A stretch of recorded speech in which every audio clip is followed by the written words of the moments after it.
దాచేపల్లి పట్టణంలో త్రాగునీరు అందించాలంటూ నగర పంచాయతీ కార్యాలయం వద్ద స్థానిక ప్రజలు ధర్నా.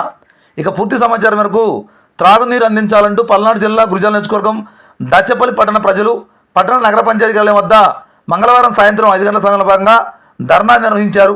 ఈ సందర్భంగా స్థానిక ప్రజలు మాట్లాడుతూ మున్సిపాలిటీకి పన్నులు చెల్లిస్తున్నా కానీ కనీసం త్రాగునీరు కూడా ఇవ్వటం లేదంటూ బైఠాయించి నిరసన వ్యక్తం చేశారు.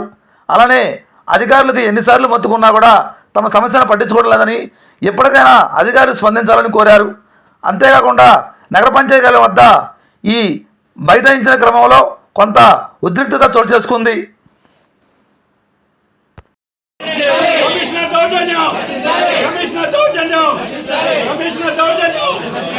రావాలి